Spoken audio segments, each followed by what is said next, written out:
Buenos días, queridos hermanos. Gracias y ricas bendiciones sean derramadas para cada uno de ustedes. Sean todos bienvenidos a la clase número 5 de este precioso tema que es el bosquejo divino de la historia. Para poder empezar, les pido de una manera muy particular que tengan la bondad de poder nos a cuentas con nuestro Señor y Dios. Amado Padre, amado Señor, le pido de manera muy especial que tengan la bondad de, en esta noche, de escuchar que cada uno de nosotros, tanto hombres y mujeres, bendito Dios, nos arrepentimos de cada uno de nuestros pecados, acciones y omisiones y pedimos, bendito Padre, bendito Dios, bendito Todopoderoso, Eterno, que por favor preste oído y perdone cada una de nuestras acciones, de nuestras omisiones, de nuestros pelajes, de nuestros pecados que hemos realizado. Bendito Dios, confesamos que somos nada sin usted, confesamos, bendito Señor, que solo usted es la fuente de nuestra vida. Bendito Señor, queremos recuperar nuestra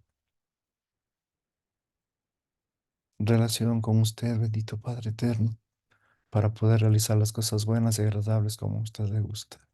Una vez que hemos recuperado la comunión con usted, bendito Señor, pedimos humildemente que derrame desde los cielos, amado Señor, esa sabiduría, ese entendimiento, esa comprensión que viene desde usted, desde lo alto, santa, pura. No es de hombre, bendito Dios, para poder entender de la mejor manera, bendito Señor, esta enseñanza y que sea de provecho para cada uno de nosotros y a su vez, bendito Señor, poder enseñar, poder compartir a quien la necesite. Gracias le damos, bendito Señor, en el nombre poderoso de su Hijo amado, el Señor Jesús. Amén. Gracias, benditos hermanos, por esta noche, por este tiempo que ustedes dedican para poder aprender un poco más. Hoy empezamos con el tema de las dispensaciones cristocéntricas. Las dispensaciones cristocéntricas, la dispensación de la unión hipostática. Las 6 dispensaciones se dividen en 3 categorías: teocéntrica, cristocéntrica y escatológica. Nosotros solo hemos descrito las 2 dispensaciones teocéntricas en la era de los gentiles y en la era de Israel, las cuales sucedieron antes de que Cristo viniera en carne. En el nacimiento virginal de Cristo, las eras cristocéntricas comenzaron la dispensación de la unión hipostática y la dispensación de la Iglesia. Son el centro de la historia humana debido a que quien Cristo es la relación en la Iglesia con Él. La unión hipostática en término teológico para las personas encarnada en Cristo. La unión en Dios y el hombre, el nacimiento virginal. Dios, el único, tomó en sí mismo la verdadera humanidad y se convirtió en una persona, el Dios hombre, la persona única del universo. Juan 1, del 1 al 14, Romanos capítulo 1, versículos 2 al 4. La palabra griega hypostasis significa naturaleza, sustancia, esencia del verdadero o realidad. Cristo en sí mismo, en la esencia de Dios y en la esencia del hombre, formando una nueva hypostasis en una nueva sustancia unida llamada unión hipostática. En la persona de Cristo encarnada hay 2 naturalezas, divina y humana, inseparablemente unidas sin pérdida o mezcla de identidades o sustancias, sin pérdida o transferencia de propiedades o atributos, siendo la unión de la personalidad, el Dios hombre en una persona y eterna, el Dios hombre para siempre. La deidad no disminuirá. Tomó en sí mismo verdadera humanidad para ser el Salvador. Hebreos 2, 14, 15, Filipenses 2, del 7 al 8. El mediador entre Dios y el hombre. Job 9, 2. El gran sumo sacerdote representante entre Dios. Hebreos 7, 4, 5. El rey humano de Israel, en cumplimiento del pacto davídico, segunda de Samuel 7, del 8 al 16. Salmos 89, 20 al 37. Por favor, presten mucha atención. Tenemos un cuadro. Este cuadro se tiene como un título la unión hipostática de la naturaleza divina y de la naturaleza de Jesucristo. En la parte inferior izquierda vamos a empezar. En la parte central tenemos la deidad humana. De parte izquierda a derecha dice veracidad, inmutabilidad, omnipresencia, omnipotencia, omnisencia, soberanía, rectitud, justicia, amor, vida eterna, Salvador Redentor, profeta, sacerdote, rey, prototipo de la dinesfera divina, hijo del Mesías. Esto es en todo lo que conlleva o se entiende que está dentro de la dispensación en la unión hipostática de nuestro Señor Jesucristo.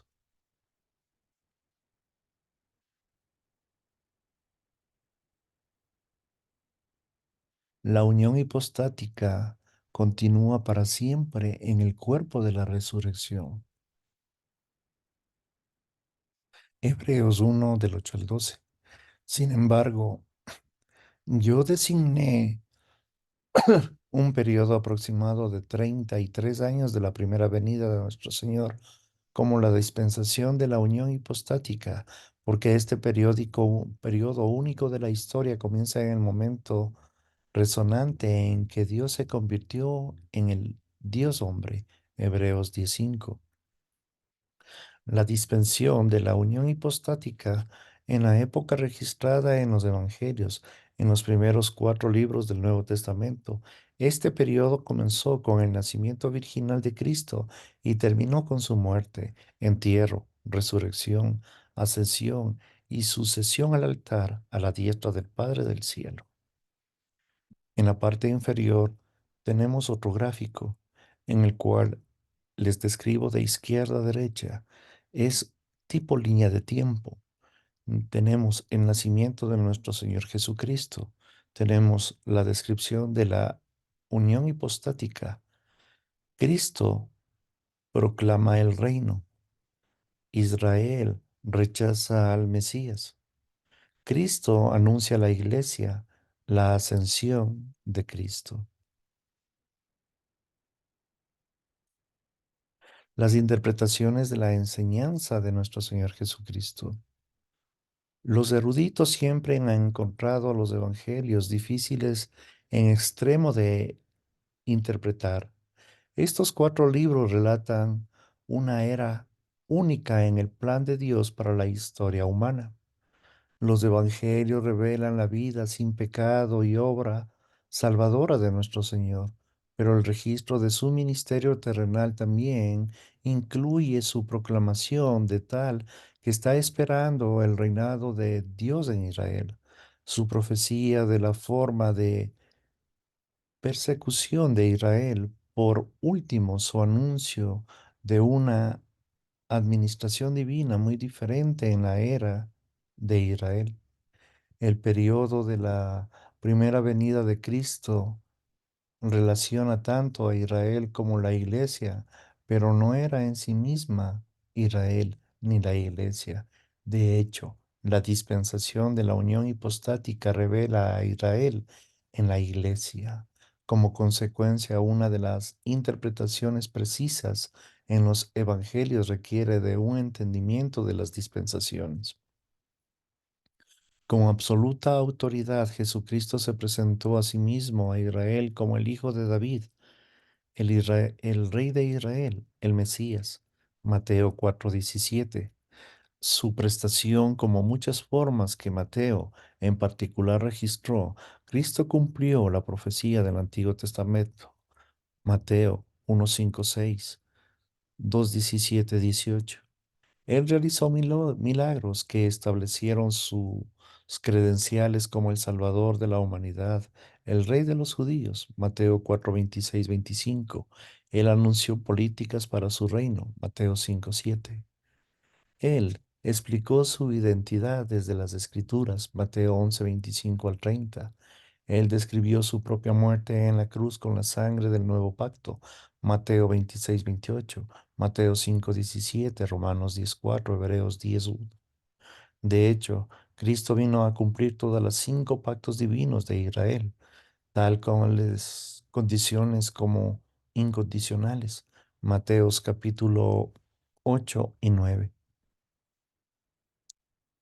La vida sin pecado de nuestro Señor y el respeto a la libertad humana cumplió los mandamientos del Códice 1 de la ley mosaica. Su impecabilidad y muerte sustituta por los pecados de los humanos fueron las realidades anticipadas durante mucho tiempo por las ceremonias del Códice 2 de la ley.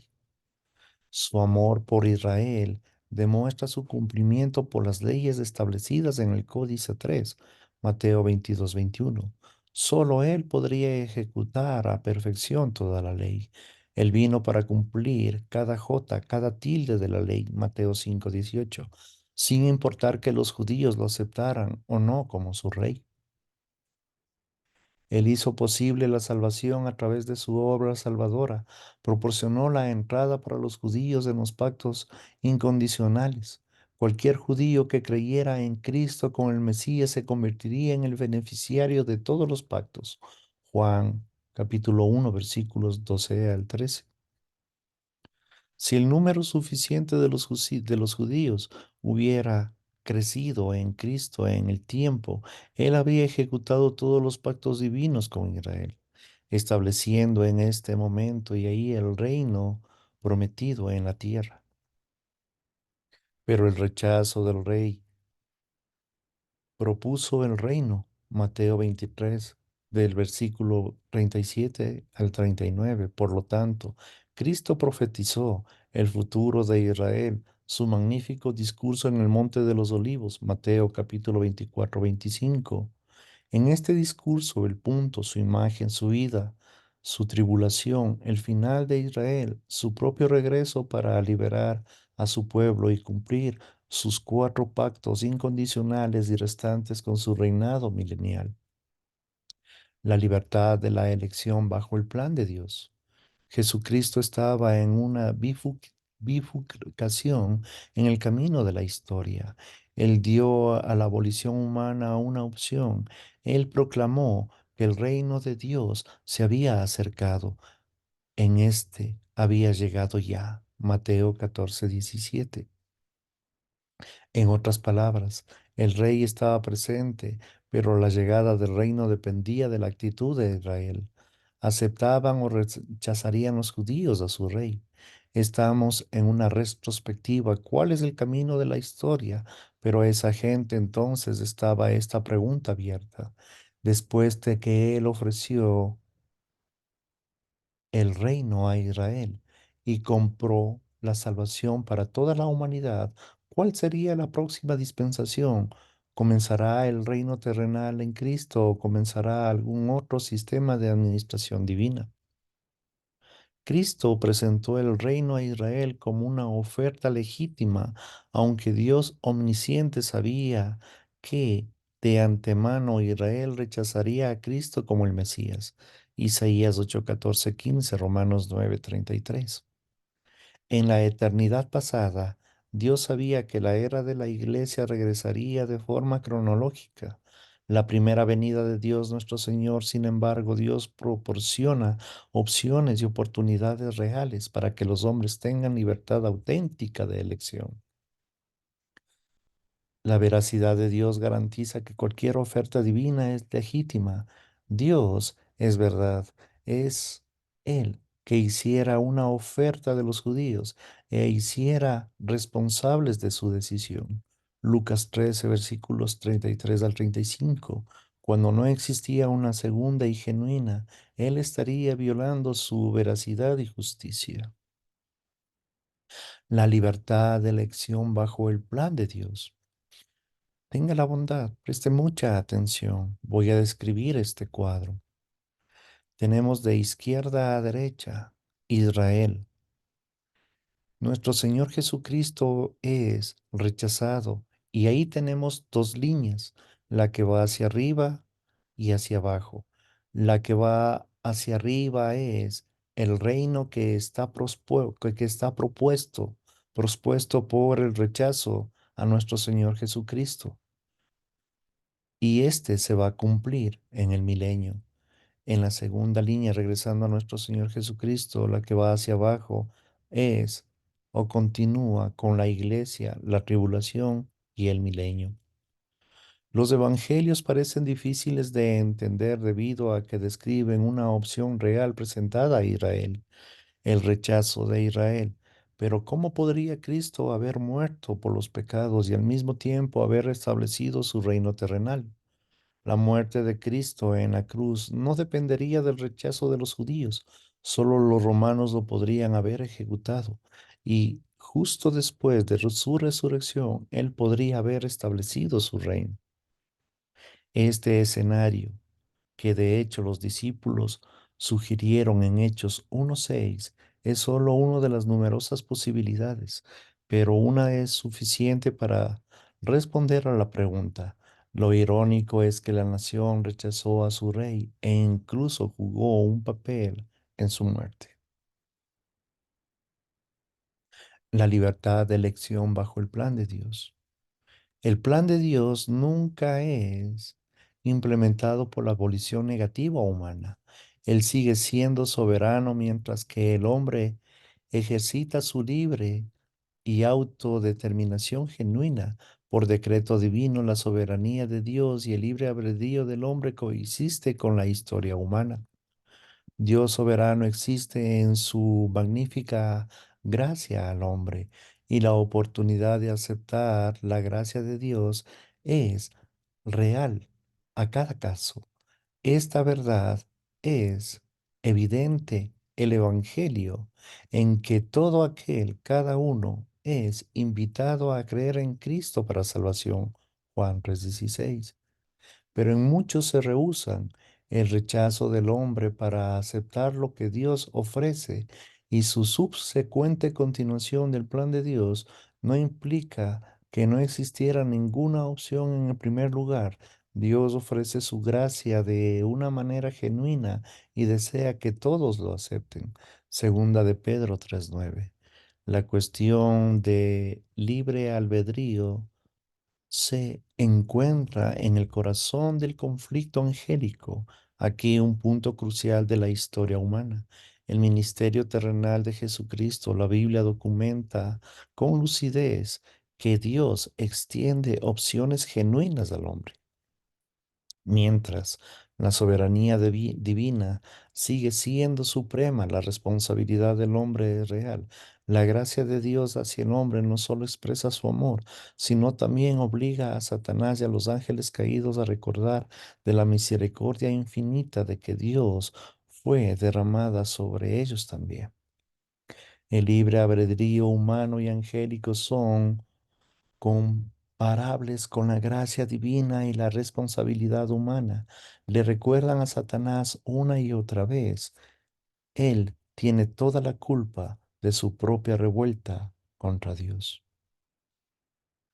La historia humana, como el juicio de la apelación del conflicto angélico, revela la esencia de Dios. Él es misericordioso, pero como Él también es soberano. Su plan debe continuar. La soberanía implica su paciencia hacia la humanidad de demorar el juicio, su bondad al otorgar la oportunidad una y otra vez para aceptar.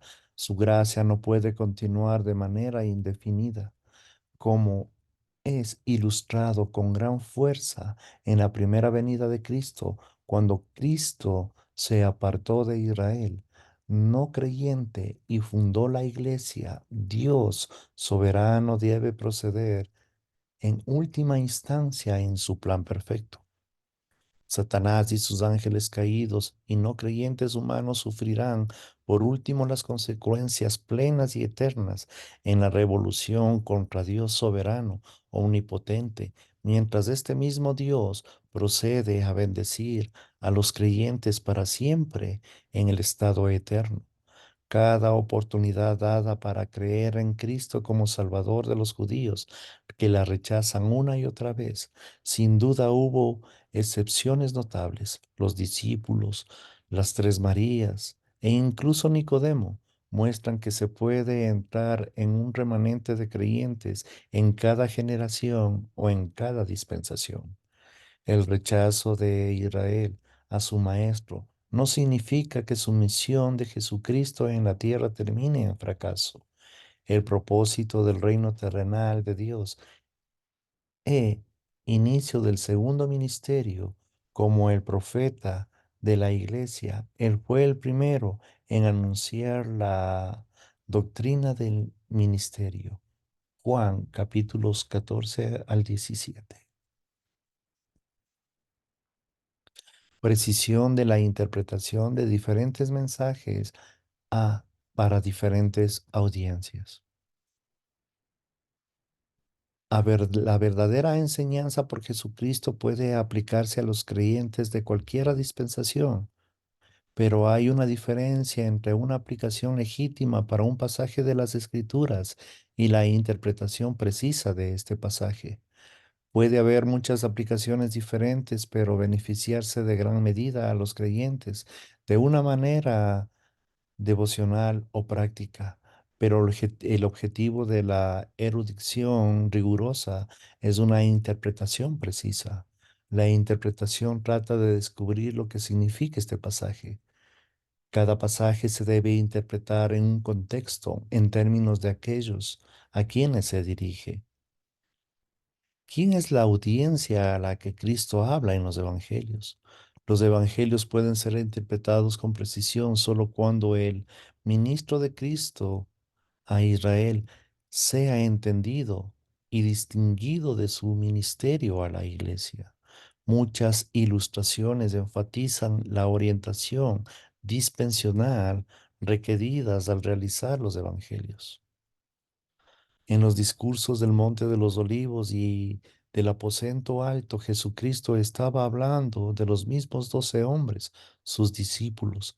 Él entregó estos dos grandes mensajes después de aquel Israel había rechazado como Mesías, y ambos son proféticos, pero hay diferentes significativos.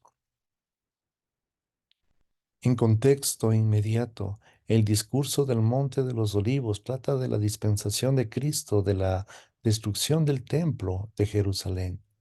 El templo era el punto focal de la adoración judía y los discípulos, como los judíos, estaban preocupados sobre el futuro prometido de su nación. En el tiempo, los discípulos del Monte de los Olivos, los discípulos sabían poco. Es lo que sabían algo sobre la iglesia. Es posible que no supieran de lo que habría incluso un periodo intermedio entre la primera y la segunda venida de Cristo. El discurso en el Monte de los Olivos responde a una gran pregunta específica sobre Israel y garantiza su futuro para Israel al anunciar la tribulación y la inauguración del milenio. Los acontecimientos que Cristo menciona, que cumple las profecías del Antiguo Testamento del futuro de Israel, Mateo 24, 15, 29, 31. Estos centran en Judea, Mateo 24, 16. Estos reconocen el Sabbat judío, Mateo 24, 20. Estos acontecimientos anticiparon falsas aplicaciones de la esperanza claramente judía del Mesías, Mateo 24, 26. De hecho, nuestro Señor Jesucristo declara de manera explícita que el pueblo judío está preservado hasta que todo esto suceda, Mateo 24, 34. El contexto en el contenido del mensaje de que Cristo apuntó solo a Israel, por lo que tanto el discurso del Monte de los Olivos está dirigido solo a Israel en el contexto relacionado a la disciplina divina contra los judíos por rechazar al Mesías. Mateo 23. Estos mismos 12 hombres judíos eran considerados ahora separados de la nación de Israel, a la que Cristo identificó con el mundo, lo que rechazó. Juan 13, 33, 34, 15, 18 al 16.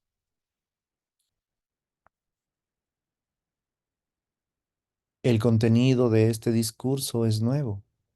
En ningún lugar en todo el legado nacional de Israel hubo algún creyente en unión personal con el Mesías, habitando con él o habitando por el Espíritu Santo, como se describe en este discurso final antes de la cruz.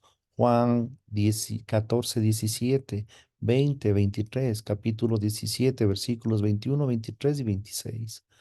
Este cambio radical, presentado por completo en estas epístolas del Nuevo Testamento, se aparta de los dos pactos originales de Dios con Israel.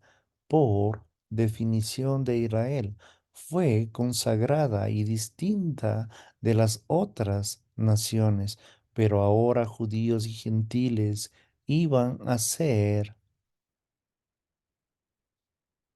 indigustables en Cristo. Dios no es contradictorio. La conclusión es que Israel ya no es más el centro de atención. Ella había rechazado a su Mesías. Dios permaneció fiel a su palabra al no rechazarlo de forma permanente, pero Él está tomando la iniciativa al convertir su rechazo en una oportunidad para demostrar su gracia aún más en la iglesia. Como resultado, su futuro enfrenta su reino como el hijo de David. Será aún mayor en términos de administración divina. Dios ha cambiado su enfoque histórico a un nuevo cuerpo de creyentes en la iglesia. Estos dos famosos discursos proféticos por nuestro Señor difieren de forma, significado de pensar de que fueron presentados solo con 2 días de diferencia. Mateo capítulo 20, versículos 1 y 2. Pero ellos se enlazan a la perfección dentro de un marco dispensional. El futuro de Israel, no de la iglesia, debe estar alerta en la segunda venida triunfal de Cristo. Mateo 24, 42, capítulo 25, 13. La iglesia de Israel es responsable de utilizar la nueva avalancha de gracia en glorificar a Cristo, físicamente ausente, pero que nos habita dentro de nosotros. Juan 14, 13 al 15, capítulo 15, versículo 7. La enseñanza para el presente y futuros oyentes.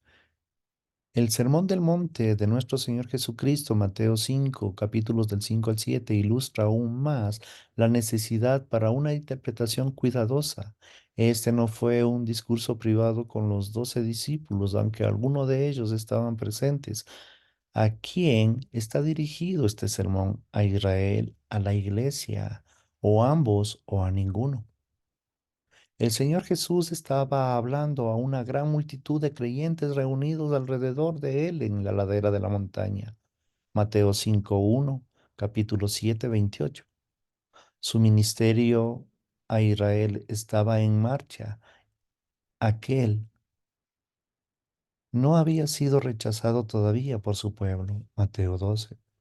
Él estaba sentado ante el Israel verdadero y regenerado, clarificado de carácter del reino y de la rectitud de Dios, y contrarrestado el propósito verdadero de la ley mosaica con el legalismo de los fariseos. Cristo no estaba presentando un modo de salvación. Su mensaje se refería a la manera de vivir del creyente después de la salvación que cambiaría la era en era. Su enseñanza difería de la ley mosaica que fue incluida para Israel. La pregunta es, ¿a quién pertenece estas instrucciones? En primer lugar, el Sermón del Monte está dirigido a los judíos, seguidores de Jesús que lo escucharon pronunciarlo. pero ciertos aspectos del mensaje anticiparon un futuro cumpliendo, tal vez un futuro cercano, tal vez un futuro lejano, dependiendo si Israel aceptaba o no a su rey. Los oyentes se dieron cuenta de que todas las bienaventuranzas en las primeras líneas del sermón aún no se habían cumplido, aunque el Mesías había llegado. Mateo 5:35 del 3 al 11. Pero si el Mesías pronunció estas bendiciones, los oidores podrían consolarse confiados por completo en que todas serían cumplidas. La multitud poco se dio cuenta de que Cristo sería rechazado y que el cumplimiento pleno de sus palabras no sucedería en su primera venida o en la era de la iglesia aún no se era revelada. Incluso ahora, los humildes todavía no heredan la tierra, Mateo 5:5, y es la voluntad de Dios. Así es la tierra como en el cielo, Mateo 6:10. Su voluntad es hecha en la tierra, en el sentido en que los oyentes pueden y hacen cumplir su propósito para sus vidas, pero su voluntad no puede ser hecha como en el cielo, hasta que Cristo ponga a Satanás y establezca su propia imagen. Cristo estaba anunciando políticas de su reino, pero él estaba hablando de su audiencia actual con respecto no solo al reino prometido, sino también al reino presente, inmediato, ante que el reino se establezca. Esta es la razón por la que él necesitó mencionar la persecución para la rectitud, Mateo 5:12, la liberación de la maldad, Mateo 5:37 al 39, y los falsos profetas, Mateo 7:15. Estas advertencias no describen el ambiente perfecto del milenio para su audiencia de entonces. Cristo clarificó la manera de vivir de los creyentes en el momento cuando la ley mosaica estaba tan distorsionada por los escribas y fariseos. Él se preocupaba por sus oyentes en su estado actual, incluso mientras proclamaba el reino de que él establecería para ellos si es suficiente judíos lo aceptaban como el Mesías. Cristo enseñó a sus seguidores a orar, venga tu reino, Mateo 6 del versículo 9 al 13, una oración que fue relevante en un tiempo en que era suficiente la abolición positiva en Israel habría dado paso al reino, pero esta petición dejó de ser pertinente cuando de hecho la generación perversa lo rechazó. Mateo 12:45. Tampoco aplica después de aquel milenio que sea de verdad establecido. La conclusión correcta es que el Sermón del Monte pertenece a la dispensación de la unión hipostática del milenio, pero no a la era de la iglesia. Los creyentes de la era de la iglesia, sin embargo, pueden aprender muchísimo del Sermón del Monte. Dios es la fuente de cada porción de las Escrituras, ninguna de las cuales deberían ser ignoradas como un repositorio de principios para la aplicación. Muchos de los puntos de los mensajes de Cristo a Israel también son dedicados para los cristianos. Por ejemplo, en las epístolas dirigidas a la iglesia contienen instrucciones comparables sobre el juzgar. Romanos 14:10, Mateo 7 del 1 al 5, Gracia Logística, Primera de Pedro 5:7, Mateo 6 del 25 al 34, el descanso en fe, Hebreos 4 del 1 al 10, Mateo 6 del 31 al 34, el reencuentro de los creyentes maduros, que son la influencia estabilizadora invisible dentro de una nación. Efesios 1:21-23, Mateo 5:35, 13, 16. Los pasajes que se dirigen en el modo directo a la iglesia establecen la doctrina de la era de la iglesia. Este principio básico de interpretación bíblica se deriva de la existencia misma de las distinciones y dispensaciones de las escrituras. Este principio respeta aquellas distinciones balanceadas de un respeto igual por las continuidades que relacionan las dependencias entre sí.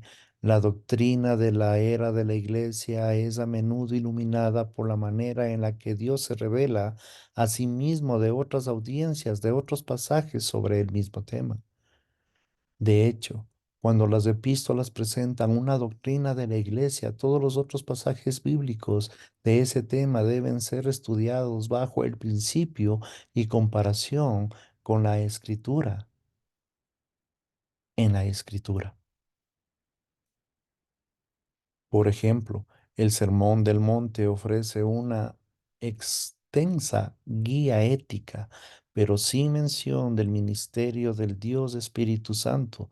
Esto no significa que los creyentes de hoy puedan excluir la llanura del Espíritu Santo en las vidas de sus cristianos. Hay dos razones principales. Primero, en las epístolas del Nuevo Testamento ordena que los creyentes de la era de la iglesia caminaran en el Espíritu Santo. Segundo, en el Sermón del Monte no fue dirigido a la iglesia, sino a los creyentes. Era en una era cuando la llenura del Espíritu Santo no estaba disponible. Aún así, la descripción del monte o la prédica en el Sermón del Monte sobre la manera de vivir de un creyente deriva, trata de otras personas y arroja la luz sobre los mandatos de las epístolas, relata el amor cristiano. Los discursos del Monte de los Olivos en el aposento alto y el Sermón del Monte ilustran las dificultades de la interpretación de los evangelios que son resultados de las doctrinas de las dispensaciones. La encarnación como una dispensación dispuesta en cuatro razones. La encarnación, aunque breve, es una dispensación en sí misma. La presencia de la unión hipostática es demasiado significativa para ser tan solo parte de una era. Desde toda la perspectiva de Dios, desde toda la historia humana, algo trascendental estaba sucediendo en la tierra. Al menos cuatro planteamientos lleva a la conclusión de que estos 33 años constituye una dispensación distinta. Primera, Dios se reveló a sí mismo en la humanidad como nunca antes en la historia de la persona de Cristo. En las Escrituras, la vida de Cristo es registrada cuatro veces desde cuatro perspectivas, la diferencia de cualquier otro periodo de la historia. La segunda, Dios diseñó la encarnación de Jesucristo para comparar la salvación de toda la humanidad en cada dispensación desde un punto de vista que de Dios este extraordinario periodo arroja a la luz a lo largo de la historia y no está oculta como parte de otra dispensación. La tercera es la encarnación de nuestro Señor. Es una dispensación distinta porque se juega un papel importante en una definición en otras dispensaciones. Una de estas características, la resurrección, se convierte en una marca distintiva de la culminación de cada dispensación subsiguiente. Y la cuarta, esta dispensación de alrededor de 33 años es como una piedra angular o bisagra con que conecta o divide a dos dispensaciones muy diferentes, Israel y la iglesia, se diferencia por la encarnación que no pertenece a ninguna de estas dispensaciones presentadas de forma breve a cada una de estos cuatro planteamientos. Gracias, queridos hermanos, por su tiempo. Que el Señor los bendiga grandemente. Y si el Señor lo permite, Dios mediante, nos encontramos en la próxima clase. Que el Señor los bendiga.